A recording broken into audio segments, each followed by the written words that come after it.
Welcome to Fast Cars, Fast Girls, your IndyCar experience with Abby Meyer. And this week we are joining forces with 15 Days in May with your host, Mike Knapp. Welcome, Mike. I guess I can't really say welcome to the show since it's both of our shows this week. So welcome to my show too. But yeah, it's great. It's great to be working together on this. And if it goes really well, which it probably will, this might be fun to do on occasion sometimes. I know. Well, we always have a good time together. I don't see why we can't make this a more regular thing. Absolutely. I'm good for it. Yeah, I know you are. So excellent. Well, this week we have got the Mid-Ohio race coming up. I'm really excited. I mean, this is such a stretch now, the second half of the season, where it's 9 races over the course of 72 days. I think there's only 2 off weekends. Yeah. From here on out, so a lot of things can change very, very quickly in terms of who's hot, who's not, who makes. Excuse me. That's all right. Makes bless you, by the way. Makes a run up or down the point standings. So this is, I think, where the season, really starts to take off. And while every race is critical on this schedule because how fast things can change, all of a sudden when you're ripping races week after week after week, plus with a doubleheader weekend thrown in there. There could be a lot of fun chaos between now and the middle of September. There could be a lot of chaos, a lot of anarchy. Yeah. 9 races left. I mean, it still is almost anybody's championship. Mm-hmm. Yeah, I feel the same way. I also, and maybe we can talk about it a little bit later, but I also think there's a couple people that might, come from a little further back in the field and make a big second half push. And I think we probably know who one of those are, but we can elaborate on that in a little bit. Absolutely. I love to make assumptions about what I think different drivers are going to do. Exactly. All right. So I'll do a quick overview of the race, and then we'll just get into the gossip. All right. Sounds good. Okay, so race weekend is this weekend, Friday through Sunday. You, of course, can, if you're camping, you can get to Mid-Ohio and you can check in between 5 p.m. and 9 p.m. Unless you are a season ticket holder, then you can check in earlier. Sometimes you can talk your way in early, sometimes you can't, so don't count on that. I don't know why I haven't, and Mid-Ohio, because I've been there several times, but I have no idea why I haven't camped for an IndyCar race before. I don't know why either, because that's a really fun one to camp for. Exactly. It is a very fun one. Yeah. Yeah. So I've got to put, probably not till next year, but that one's got to be Mid-Ohio or Road America. I think need to be on that camping schedule. I mean, I say both. Those are our 2 camping races here at FCFG. So. Yeah. The official ones. Because what? The official ones, which is always funny because. I don't really love camping. Not a big fan of it either. Yeah, there are parts of it that I enjoy. But for the most part, I camp out of necessity because what I really like to do is drink all day long at the track. And so camping is the safest choice. Yes. So that's how I ended up a camper. But it is really fun to, wake up with your camp neighbors, drink coffee, to kind of be there from sun up to sundown.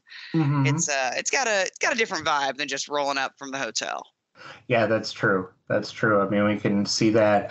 The couple of times that I did, I think when I was working with John Comiskey a few years ago, I drove from the hotel to the track, and it was maybe 6:15 in the morning. The sun was just coming up, and when I got there, it was about 7, and it was just I love racetracks either early in the morning or like late in the evening, like at Indy when practice or when qualifying gets over, and it's that time of day, and I don't know. There's just something about being at a racetrack when dawn or dusk hour. Yeah, like especially at IMS. I mean, I've been there for both, and that's also a little bit too, especially once it gets dark. It's sort of a little bit where the ghosts start to talk to you a little bit and everything. So it's just always cool to be at a racetrack 24 hours a day, but just those little times here and there make it a lot more special. It really does. It really does. And Mid Ohio is one of those tracks Molly and I have alluded to in the past. Some wild golf cart rides. There's a little bit of magic that comes in at Mid Ohio. So I said it in my blog post, which I'm going to give myself a round of applause. It is the second blog that I have written since starting Fast Cars, Fast Girls. I'm a talker. I'm not a writer. I mean, I can write. It's just not my preferred mode of communication, clearly. Yeah. But I did write a blog about, know before you go, do Mid Ohio like a pro. And there's a few things that you just always want to say yes to at Mid Ohio. And one of those is a golf cart ride. Someone says, do you need a ride somewhere? The answer is yes. Bare minimum, you get a quicker ride somewhere. Yeah, absolutely. And you never know who it's going to be. Like, it could be a sponsor, it could be a team owner. You just never know, because sometimes people be on an empty golf cart and see you struggling in the heat, and they're like, "Would you like a ride somewhere?" And you just never know who it's going to be. You could end up in the paddock. You could end up in a hospitality tent. Depending on how your conversation goes, you don't know. So embrace that racetrack magic at Mid Ohio is how I feel about that. I actually experienced that as at Mid Ohio a few years ago, because I was covering the USF4 series, and they had just brought on the sponsor who will remain unnamed, but they were the sponsor for the series, and they ended up just being, kind of shifty. But anyway, so I just go to get a couple quotes for a blog post I was going to write, and these guys, and the race was being sponsored by Rock and Roll Tequila, so all of a sudden, we were having Rock and Roll Tequila, and they invited me to dinner, and then we went to this bar, and we drank more Rock and Roll Tequila, and next thing I know, it's 1:00 in the morning, and these guys are telling me they're going to make me millionaires. I don't know. Yeah, you never know what happens at Mid Ohio. You just never know. You never know. By the way, they did not make me millionaires, but it was still a heck of a day. But you know what? In that moment, they believed they were going to, and that's what matters. Yeah, I learned that certain hospitality tents serve scallops on race day. Nice. Yeah. And no, you cannot. I have tried. There is no way for you to sneakily exit with a gallon of fresh scallops. Yeah, no. They cannot be done. Yeah. Yeah. I mean, I was like, these will grill up just fine back on the campsite. Yeah, exactly. It's just like, okay, we're hospitality, but we're not that hospitable. Right. Yeah. So never say no to a golf cart ride at Mid Ohio. Yeah, but Mid Ohio kind of does. I don't know what it is. Of all the tracks I've been to, it kind of does have that throwback vibe. I feel like there's more of a like a 70s, 80s, 90s vibe, to the place where stuff would end up like that, where you get on a golf cart and next thing you know, you're getting hired somewhere, whatever. I mean, it kind of brings back the community and the old school racing feel, that really drew me to the sport in the first place. Oh, 100%. I described the camping as like a cross between a county fair and a music festival. There we go. Because the vibe of everybody is very much like, we're all here, we're family, we're all in this together. I mean, it's very Midwestern, right? Yeah. Yeah. It's like the epitome of a Midwestern race. Molly and I, the very first year we went, we had a lot of Twitter friends, but we hadn't met anybody in person yet. Yeah. And so it was so funny. Well, not funny, but it was really nice. The first day we show up, and this was dropping my headphones. This was long before we had the Vangina, and so we were cramming our entire lives into Molly's little Honda Civic, which that in and of itself was a feat. I mean, every time we unpacked for camping, it was like watching people exit a clown car. And it's just like, and this comes out, and it's like, there's more in that back seat. There's more in that trunk. And our neighbors, which turned out to be, we ended up being friends, turned out to be friends that we knew on Twitter and all that, but had never met them from anybody, sees us rolling up, hadn't seen us at the track before, came over, started a conversation. Is this your first time here? Yeah, it is. And they were like, all right, awesome. Well, if you need anything, you let me know. If anybody gives you any trouble, you ladies let me know. And it wasn't a, like we're women and we're not able to take care of ourselves. It was just, very nice guy next to us. And he was like, all right, it's your first time. I don't expect you're going to have any trouble, but if you do, you send him Joe's way. Yeah. Yeah. You always got to lean on the veterans when you need a little assistance with stuff, because they know what's going on. They do. They do. And no, it worked out well. We would ask people, okay, where should we watch this? Where should we watch this? So yeah, so don't be hesitant about asking people for, where you should maybe go and watch or check things out, because if they've been there for a while, trust me, they know all of the ins and outs. Yeah. Yeah. And there's just so many great vantage points to watch there. There really are. Yeah. So yeah, it's a 2.258 mile road course. It is a permanent road course in Lexington, Ohio, just a little bit north of Columbus. Not a bad drive from Indianapolis at all. It has 13 turns, and the race itself, the Honda Indy 200, is a total of 80 laps or 180.64 miles. And then the Indy Lights race is 35 laps or 79.03 miles or 55 minutes, whatever comes first. Mm-hmm. So that's all I got for the boring, like, this is what the track is about. Well, I'll also mention that this is the 39th time they've raced. I saw, thank you to Chip Ganassi's stellar Twitter account that gave me that fact. It's the they've been racing there since 1980, and with a couple of breaks for various things, it's the 39th time that Indy cars have raced there. And I'd be curious where that stands, on the list. I mean, Indy is by far, number one, and second isn't even close. But I'd really be curious to think about all the different tracks and how many times they've hosted IndyCar and see where Mid-Ohio would fall in. Yeah, where it would rank, because you would think 39 would be pretty far up there. Yeah, because you're thinking, Indy, Long Beach, and Mid-Ohio are three of the constants on the schedule for forever. So for decades. For decades, and maybe Pocono, because they got that early start in the 70s and went for so long. But yeah, I'd be curious to know where Mid-Ohio would fit on that list. All right. So 39 years, that is a long time to be going to one track. But, once you go there, you realize, oh, this is why we keep coming back and why other people keep coming back. It's pretty awesome.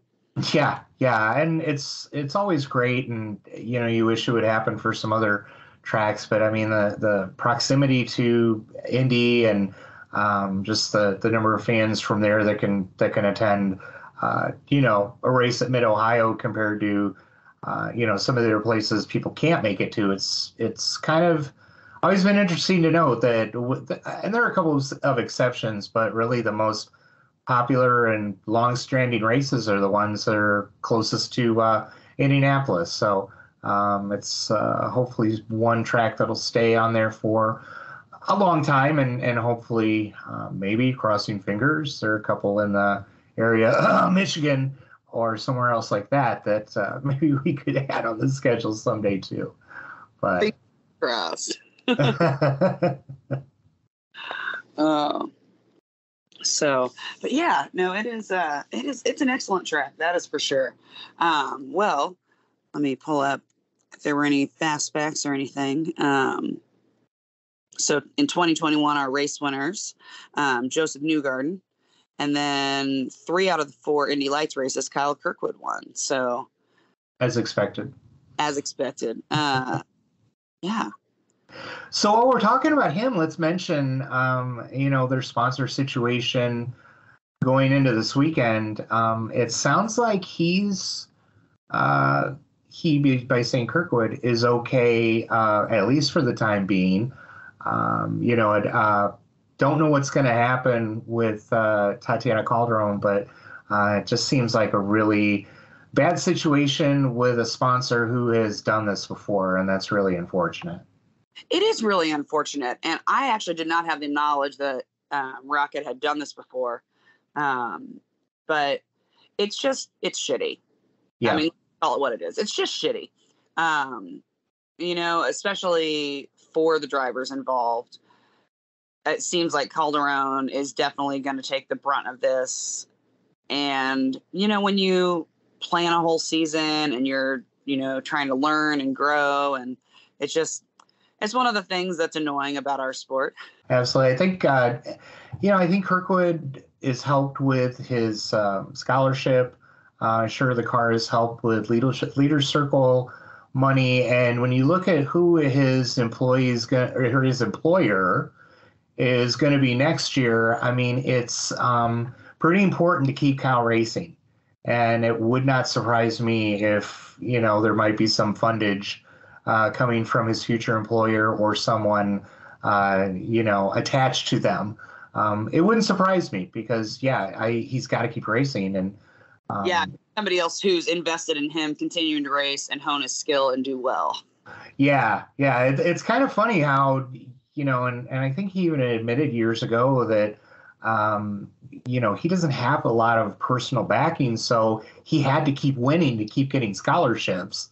And now he's made it to this point, and now he just needs help keeping going. So, just always a reminder that, no matter how good you are and in this climate and everything, sponsorships can make a difference. And, it sounds like they've got a way to get him through the end of the season. But then, of course, AJ Foyt's, going in the off season without a sponsor again, and they'll have to play, jump back on the sponsor merry-go-round again just to be ready to go next winter.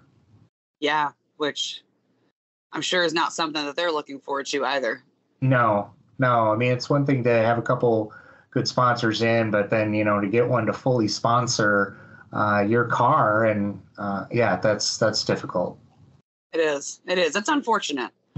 I think for both drivers, because one driver is going to have a lot of anxiety for the future, and the other driver might be thinking, what did I get myself into? But he can, of course, look for the greener pastures he's going to next season if he ever gets down about what's currently going on with him. That is true. True. But and it is, I don't know. It's sad because it's, even though Tatiana has not been, she's not been making top 10 finishes or anything like that, it's still exciting to have a woman in the field as a woman. And absolutely. And, and she has been getting better each race. She's been making improvements, and, each race is a little better than the last one. And so it's unfortunate and disappointing to kind of see all that forward momentum come to a stop as well. Mm-hmm. Right. And, like you said, it's really difficult if your track hasn't been IndyCar per se, and I know drivers have come from everywhere, but, you've got guys with F1 experience, you've got some of these, but, it's such a monumental task in your first year in IndyCar, and to, do that with funding issues hanging over your head and everything like that has got to make it even tougher. And when you're on a underfunded team, and I argued that about Kyle Kirkwood, that, let's not evaluate him on how many podiums he has or top 5 finishes, or, to sit there and say, oh, he finished 12th in points. 12th in points in that car would be, I'm just, where is he sitting in the standings right now? But I mean, he's 21st right now, but he's also had a couple of bad things happen to him. But the thing is like, to look at him, you have to say, well, how would somebody else do in his car? You know, Exactly. and to be honest, the only person who has done better in that car than Kyle probably will is Sebastian Bourdais. So, you know, but yeah, it's really tough to come into IndyCar under those kind of circumstances. And like you said, I think Calderon has shown a lot of improvement after, you know, over the last couple races. And you know, it is tough when they don't have alliances and when you know, can't work with different drivers, can't work with different engineers because she's with a guy who, despite his massive amount of talent, is still going through this himself. So, you know, that from a feedback standpoint and everything, you know, it would have been better if they could have found like a veteran to get them through. But so you really have to look at what they're doing in the car and are they keeping out of trouble? Are they not doing stupid things? Are they you know, and then evaluate like that because somebody can have a pretty good year and then have had, you know, a handful of bad races and be that far down in points. And Absolutely. so yeah, you can't evaluate it on that. I think she's done a great job and I think Kyle has done all of what, you know, he's been advertised as being. And I mean, for somebody like I started watching him in USF4. I mean, I knew he was going to be this good, but you know, Yeah. to see him out there competing. I mean, he's had some bad luck and you know, crashed at Texas, and you know, different things have happened to him. But overall, you know, he's having a solid year, and like I said, it's going to be much different.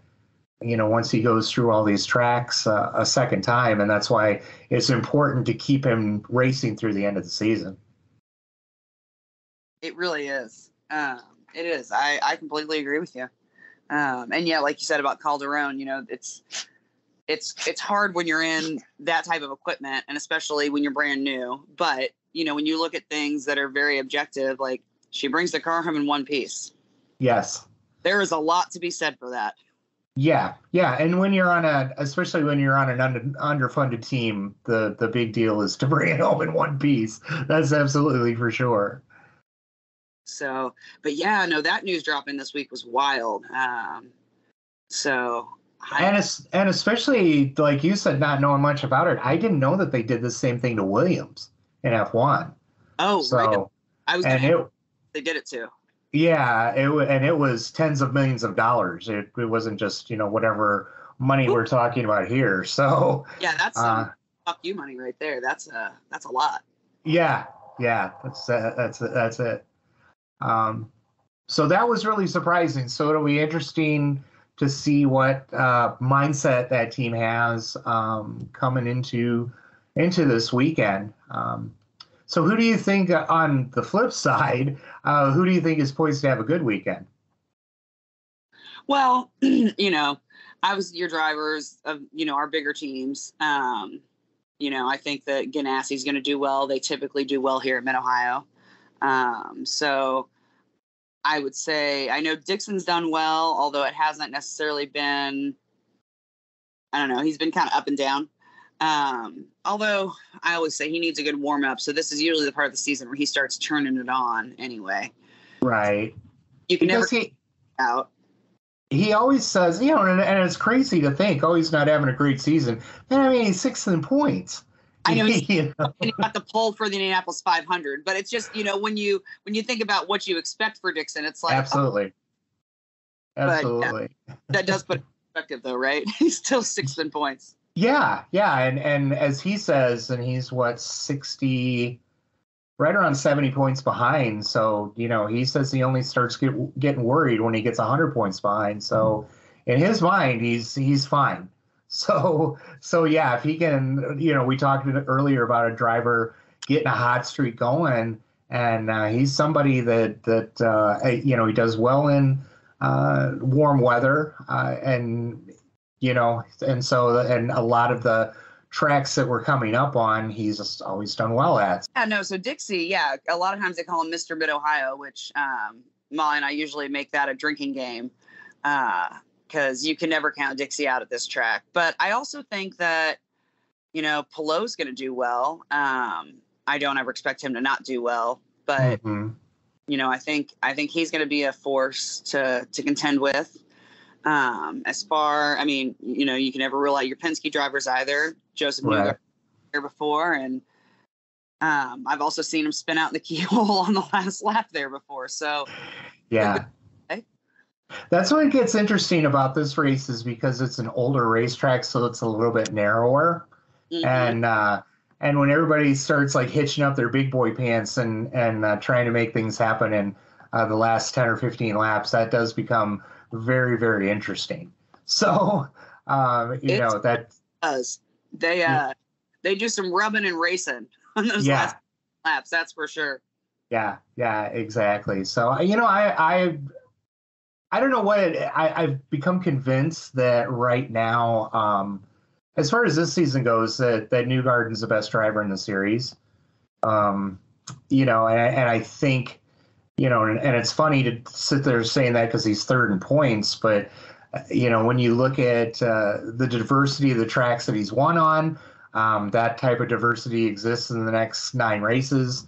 So, I'm going to put him as my, championship favorite up to this point, just because, first of all, Ericsson has never been there, whether it's been, IndyCar, F1, or anything like that. I don't remember. Probably he doesn't even remember the last time he was in a points fight for a championship. So, we'll see. Because he's riding such a high in terms of confidence after winning the Indy 500 and the success he's had. So, you've got experience, and then you've got a guy that's ultimately confident. I think he's a lot, in a way, he's a lot like Palou last year, in terms of the confidence that he carried and the fact he'd never been in a points chase like that in IndyCar, and he was able to close the deal. I think just because he just came to the realization that he was crazy good. So, yeah. But so you never know with Ericsson, but I think I just like Newgarden for the rest of the year. So I'll put him down as my favorite, which is subject to change, of course. Always subject to change, of course. Absolutely, because he could not get out of the Fast Six and start 24th this weekend. You never know. Honestly.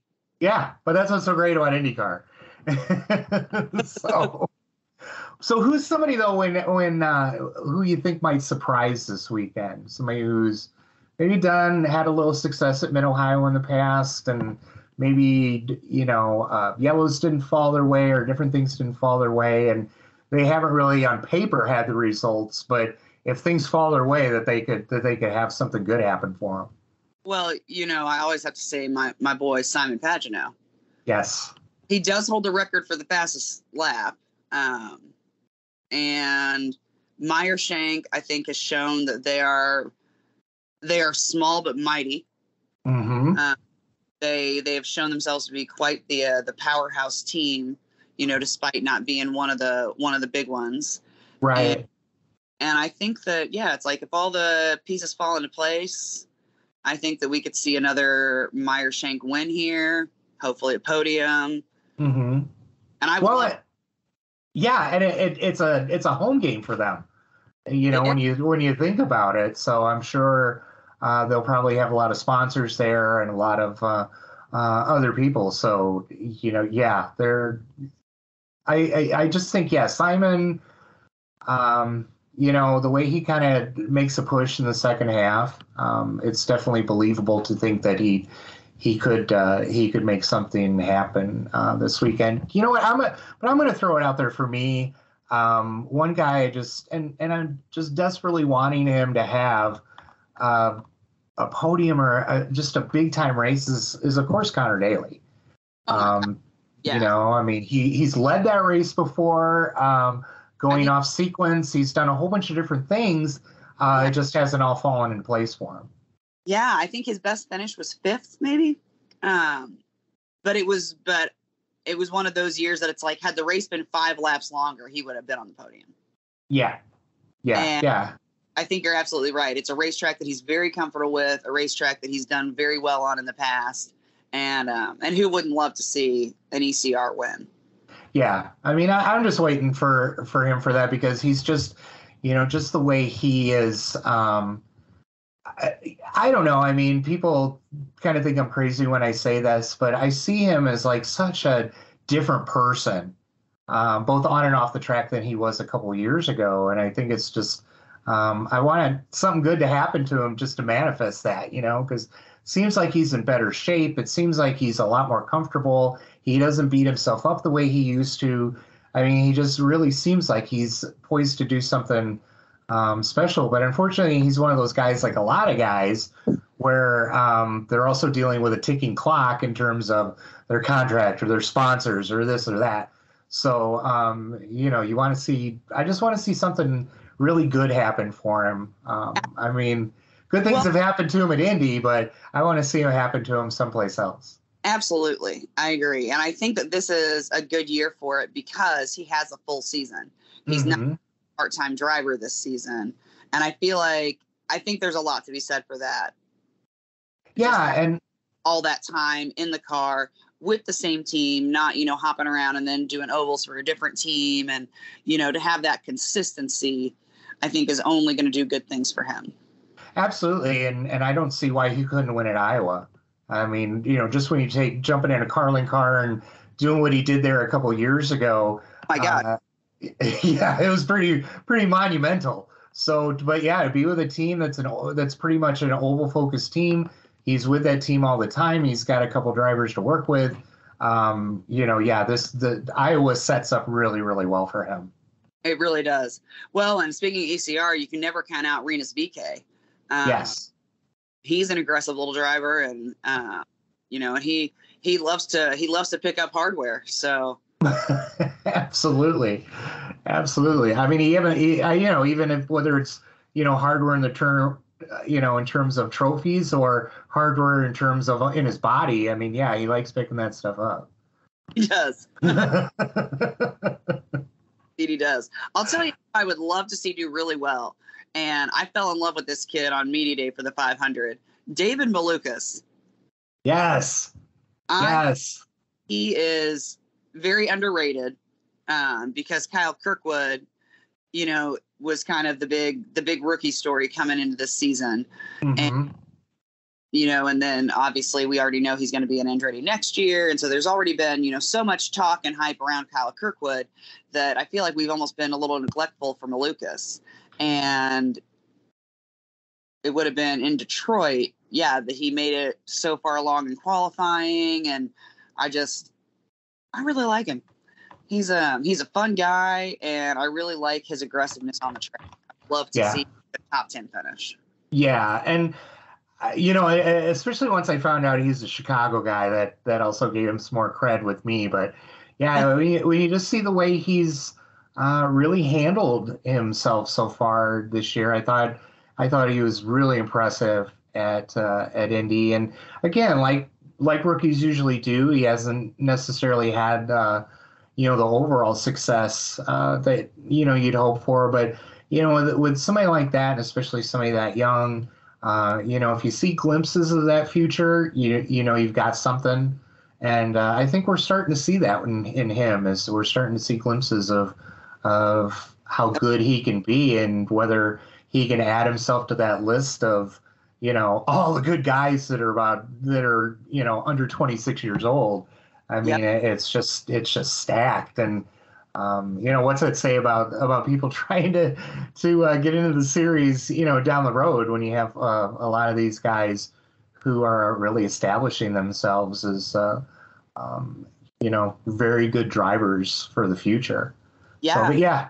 We've got a lot of potential future powerhouse drivers, which is wild. I mean, we just have so much talent in the paddock right now, period. Mm-hmm. And then our class, has so much potential that, it is definitely not an easy series to break into right now. That's for sure.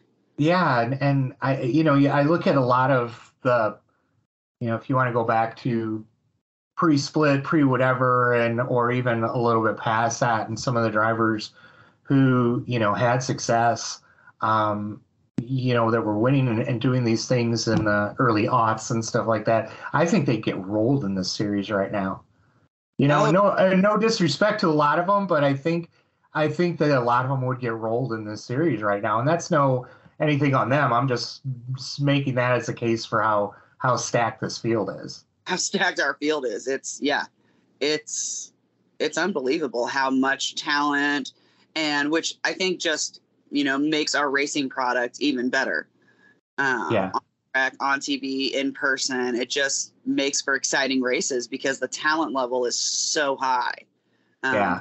That it does come down to those things you can't control, like how a yellow falls, or a pit strategy. Well, you can't control pit strategy, but sometimes how you want it to go isn't how it goes, and then that screws up your whole day. Yeah.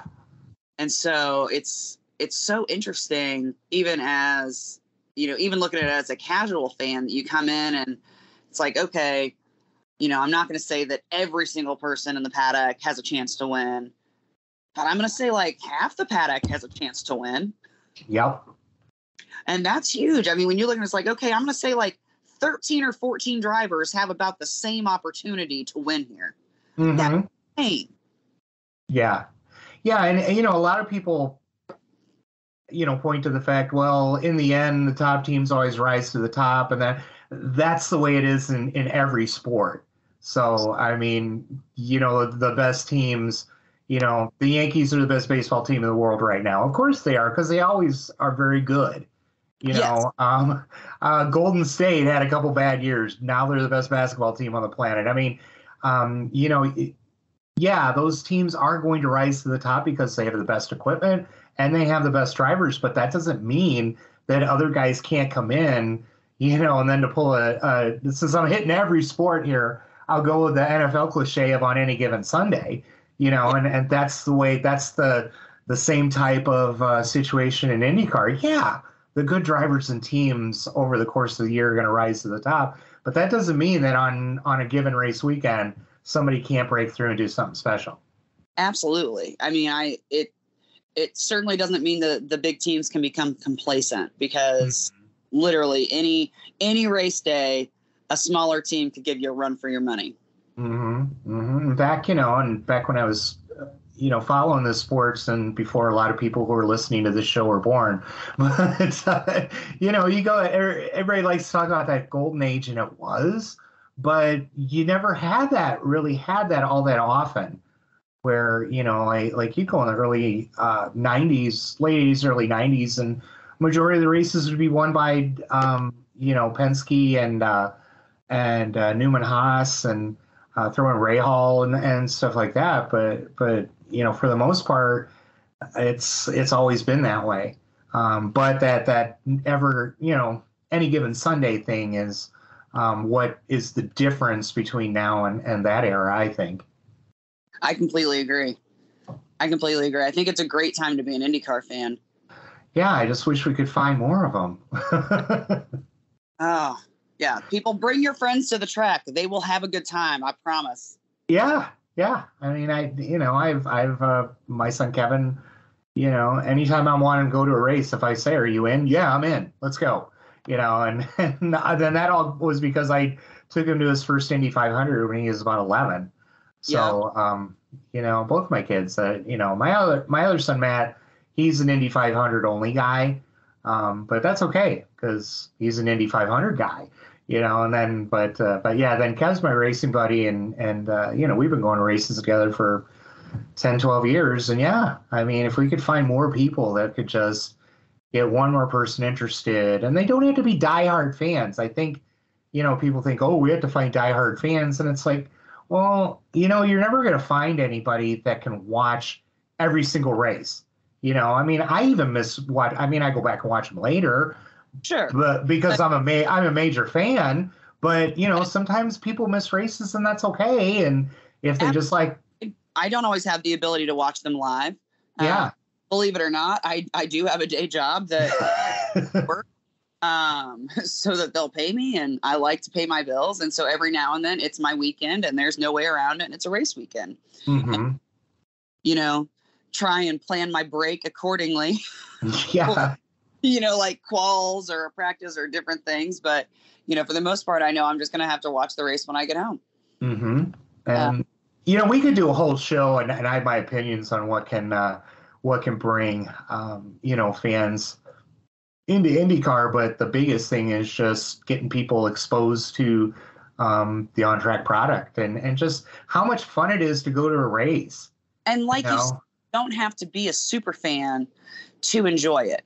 And I love that you said that, because I feel like there's a portion of IndyCar fans that like to practice gatekeeping, where it's like, well, if you don't know all of these stats and you don't have them at your disposal and you don't remember who won this race and blah, blah, blah, blah, blah, and this year and da-da-da-da, like, then you're not a good enough fan to be a fan.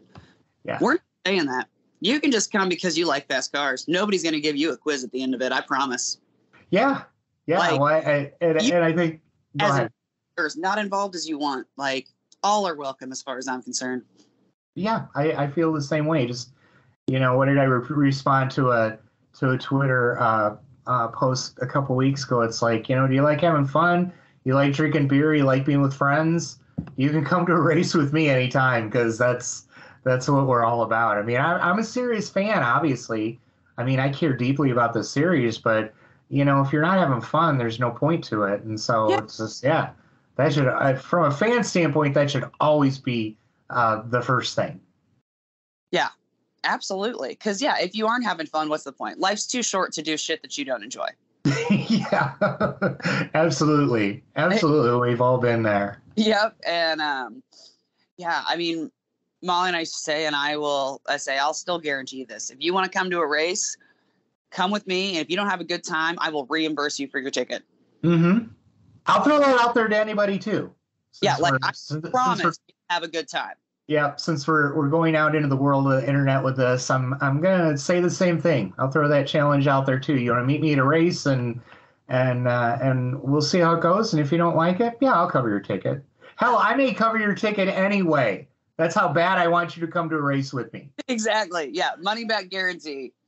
Because when my friend, I had a friend of mine in Texas who I hadn't seen. He's a high school friend I hadn't seen in like 30 years, and and he came and I bought his ticket and he had a great time. And do I think that he's going to be watching every race, every weekend? No, but I do know that if I'm going to go down to Texas at any time to go see the race there, I'm going to invite him to come with, and probably he's going to be there. So absolutely. In the before times, before COVID hit, when Texas was still going to be like a normal race weekend and all that, I had a cousin who was living in Dallas at the time. Mm-hmm. And I had her all set up, paddock pass, like, race ticket, the whole nine. Cause I'm like, girl, if you're living in Dallas and I'm coming in for the weekend, you're coming to the track with me. It's not an option. Yep. Excited. I mean, she grew up, her dad's a race fan. The whole family, my whole family, basically, my mom's side is all, at bare minimum, they're Indy 500 fans. Mm-hmm. Yep. But overall, they're just race fans in general. A lot of them go to dirt tracks. They'll, go to cup races, Xfinity, IndyCar, just kind of depends on what's close and what the crowd is that's going. But it's like, I would never miss an opportunity to bring somebody new, just because it's so much fun. Yeah. Yeah. I mean, it's just like anything, you get some beer, get some food, and get some, shiny fast cars, going fast and gleaming in the sun and giving off that smell that race cars give off that we all love. That's all I need. I said the smell of the fuel, the rubber. Mm-hmm. Oh yeah. It's wonderful. Yeah. People are like, why, when I say, like, I like when cars come by, because you can just, smell the fuel and smell the tires and stuff, and people are like, what's wrong with you? I'm like, I don't know. This has been the last 40 odd years of my life, and I haven't figured that out either. So excellent. I'll tell you what, but I feel like that is a very relatable thing. If you're a basketball player, a gymnasium has a certain smell. Mm-hmm. I was a swimmer in junior high and high school. Actually, yeah, I swim year round competitively. And so, it's like anytime I walk in anywhere with chlorine, it's like I take a deep breath and I'm like right back there. Yeah. Like it's the day of a meet and I'm ready to go. And so I feel like it's a very similar kind of experience where you get there. It's like you smell the fuel, you smell the tires, and you're like, yes, this is IndyCar. Yep. Yep. Absolutely. So I know we don't have a lot of time left. So let's just switch up and talk a little bit more about the end of the season. I didn't hear if you made a prediction of who your driver of the year is going to be. I did not. So I'm not sure. Give me our top 5 in the championship right now. Top 5 in the championship are Ericsson, Power, Newgarden, Award, and Palou. And Scott Dixon in 6th. Yeah. I mean, I would love to see Palou win this year. Yes. Of those 6, Palou, I would love to see. But I'll tell you what, I have really been enjoying the consistency from Will Power. Mm-hmm. And it would kind of make me happy for him to come and win a championship. With all the years that he's been in IndyCar, he's one of our veteran drivers. I would love to see him come and win another championship just to be like, yeah, I still got it. Yeah, because when you look back at it, before he won his first championships and all the times that he was getting so close, but crashing at Fontana, whatever that year that was, and some of the things that he's had happen.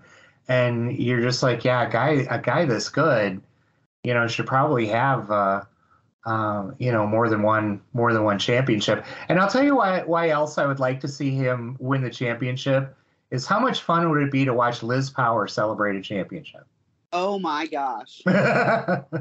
It would be so much fun. Well, and especially now I say, Bo is just cute as yes.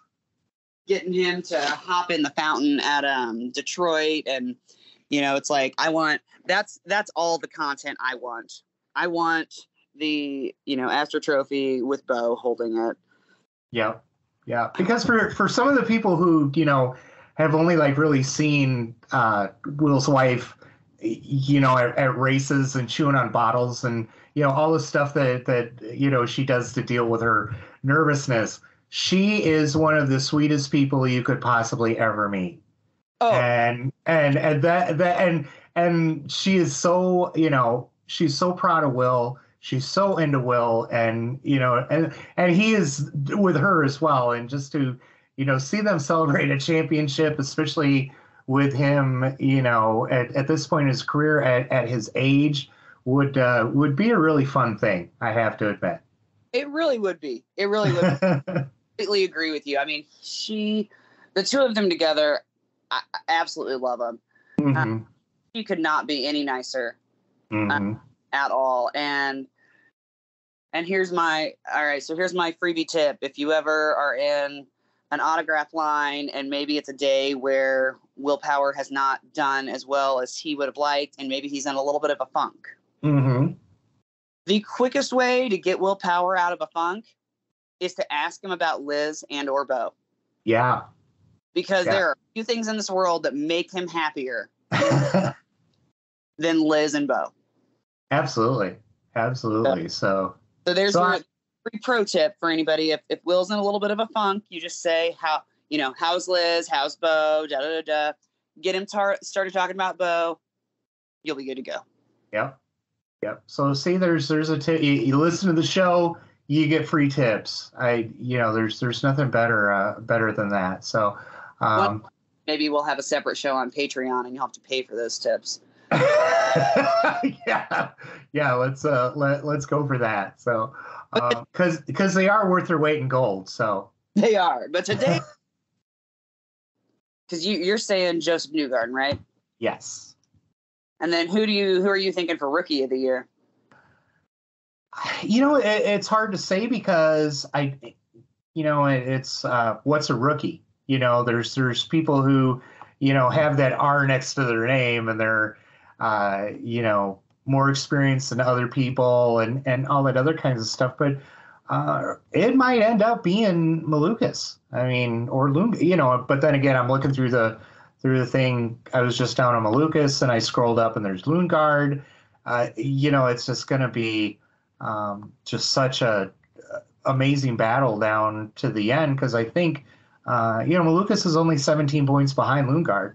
So, and then, Kirkwood and Eilert and a couple of those are a little further behind. But it looks like unless something changes drastically, we're looking at a two-man race for Rookie of the Year. But, I'll tell you what, I've liked Lundgaard a lot. I like saying his name, especially if I, accent it a little bit, like when I say Lundgaard, Right. which I'm hoping that's how it's pronounced and nobody's offended by that, let alone Christian himself. But but he has really impressed me, and I think he's going to be another one of those drivers that is going to be good for years to come.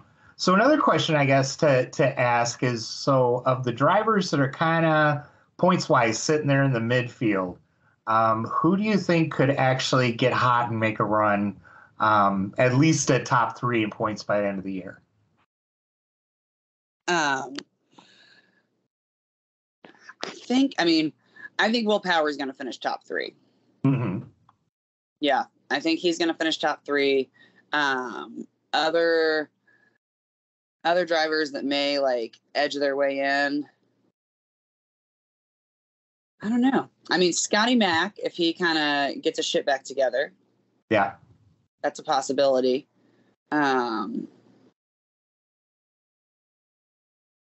Yeah. What do you think? I'm going with Rossi. Oh, I would love to see that. Yeah. I would love Rossi to win a championship. Man, he has had the absolute worst luck at Andretti. Mm-hmm. Yeah.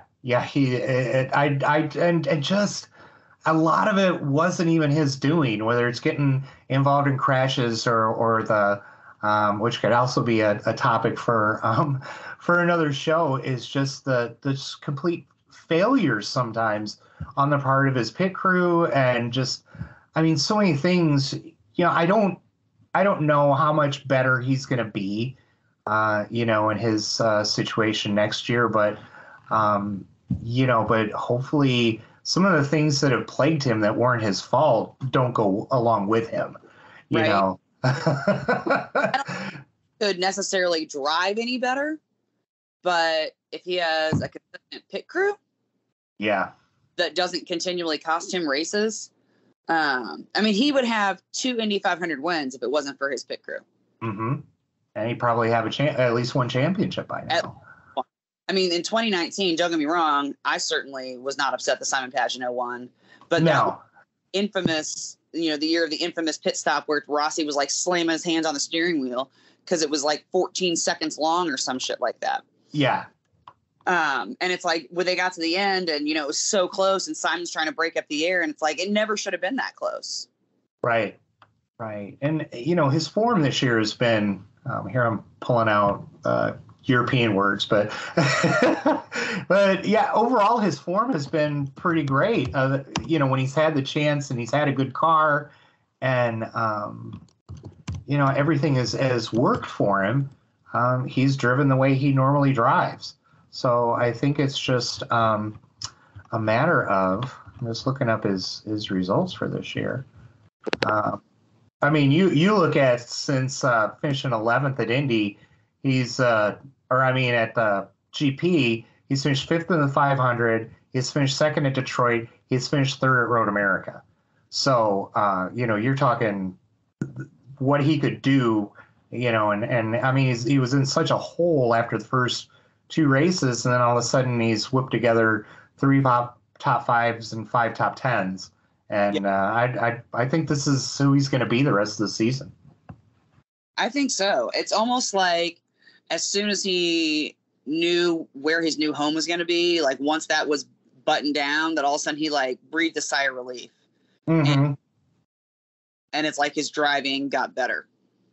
And I look at it, even though he's leaving, I mean, he's been around a lot of guys on his crew who have, been with him for a while and worked with him, and I'm sure he's got a really good relationship with all those guys, and I'm sure they're all sitting there and saying, hey, let's just go out big. If the end of the season is the end of this, let's just put our heads down and get our stuff together and really go out as winners. And I think he's reaching the point. He's realistically, I think he's reaching the point where he was, in 18 and 19, and getting podiums, getting wins. I just think that he's the guy to watch the rest of the year, because it's hard to believe that it's been 3 years since he's won. That's just craziness. Yeah, that's just obscene. So, well, let's real quick go with podium for this weekend. So podium for this weekend, I'm gonna say Hello, Award, Pagano. Okay. I'll be a little bit of a contrarian. All right. Because you read that one off again. Pillow, Power, and. Or you know what? Oh, you know what? I said Award, but Pillow, Award, and Power. Yeah. Okay. Well, I'll probably end up going with one of those guys. I have to go with Power because, he's on my fantasy team, and while I'm at it, I just want to ask, because I haven't looked at the standings. Who's leading the fantasy league right now? Is it still you? Oh, what? It is? Oh my God. I haven't looked in like 3 weeks. I put my picks in. I'm just like, whatever happens, happens. Yeah, I'll have to double check, but I know it was you for a while. I thought you were being facetious. I'm like, I am being facetious. I was like, you don't have to be a dick about it, Mike. This is how people don't get invited back for fantasy next year. I'll just keep my head down and keep quiet, and keep doing my job from now on. Fine. You're fine. I've managed to do well enough each year that I get my money back and then a little bit more. That I do poorly enough that I still get to pick pretty early in the draft. I've kind of found my sweet spot. Yeah. Oh, but yeah, no, it's you. It's you.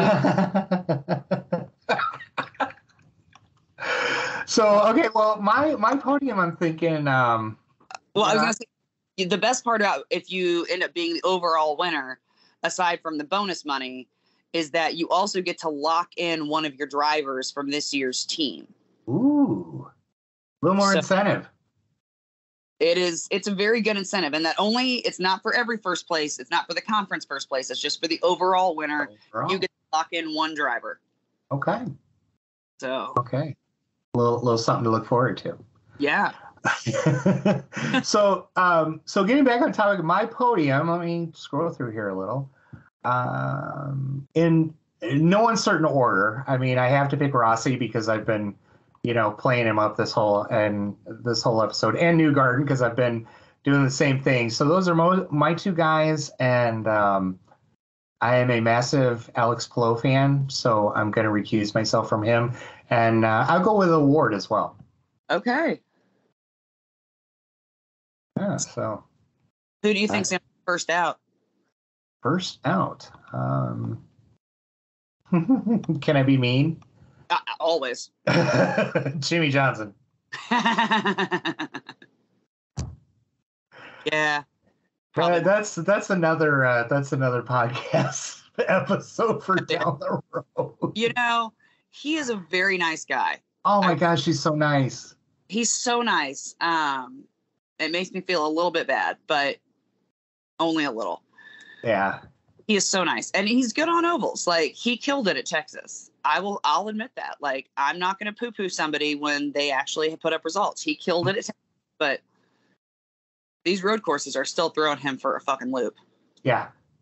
Yeah. And so I think he's going to He has a chance to do something special at Iowa or at Gateway. But yeah, the rest of the schedule, you may as well just hand it off to somebody else. Right. But I will say I respect this about Jimmy Johnson. He does not get in the way of cars that are racing for position. Correct.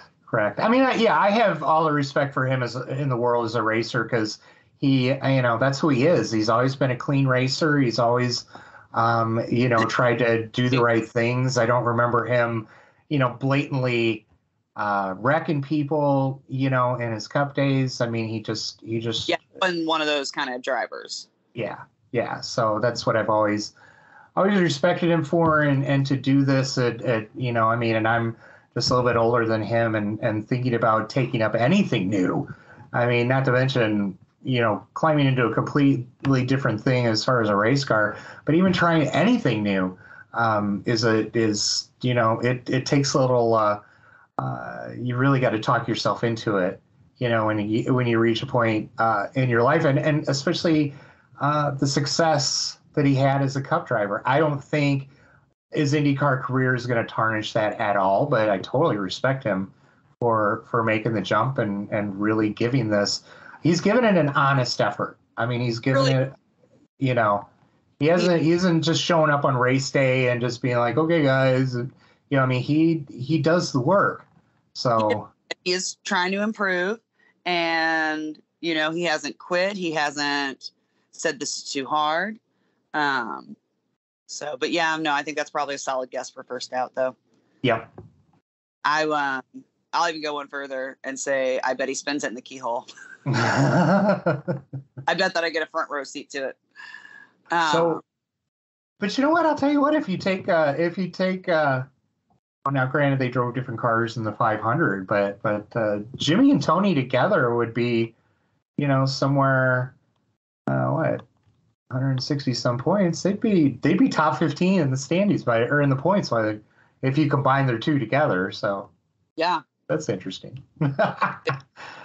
And Tony had a great 500. Yes. Yeah, he did.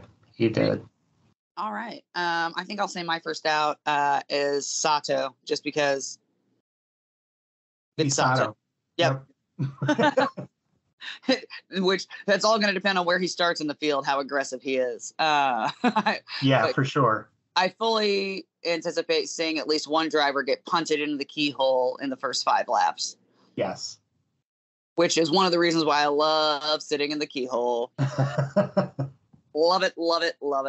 So, all right. Well, yeah, I think that about wraps it up. So, of course, you can find everything related to Fast Cars, Fast Girls on the website, www.fastcarsfastgirls.com. You can link to all of our social media, Instagram, Facebook, Twitter, TikTok. We do it all. By we, I mean me. So make sure you check that all out. And of course, if you're going to be at the race this weekend, we are having, I'll be there with some friends, some people from the Pain Tour and their families, and we'll be hosting the traditional FCFG Unplugged event, which is our nice way of saying it's a big old party. There you go. Is family friendly from 6 to 8. And then after that, you can keep your kids there, but that's up to you. I just can't guarantee that the party will remain family friendly. It has become kind of a tradition that the Meyer Shank racing team comes over, including Mike Shank, and usually they're drivers. So it's a good bet that if you come over and out, you're going to get to see Simon Pagino, Elio Castroneves, Mike Shank, of course, Maddie, their wonderful PR person, and a few other crew members. So make sure to stop by. We also, if you have never met Big Sexy, aka Tim from Era McLaren SP, he is on the crew for the 7 car, and of course he and a couple of the guys usually make it over as well. So make sure to come check that out on Friday. I'll put more details on our social media, but again, everything fastcarsfastgirls.com. And then Mike, where can everybody find you? 15 Days in May. It's on Twitter, on Instagram, and gosh, where other I have? Facebook. Facebook, yes. Yep. So just a lot of all the usual places, I guess, is where you can find me. So, and also my blog, 15daysinmay.blogspot.com. There's nothing new up there right now, but I plan on putting something new up as the weekend rolls along. Excellent. And we will link to that. I'll make sure we link to that from our website. Awesome. So, all right. Well, everybody, thanks for listening. Have a great week and hopefully see you at the racetrack.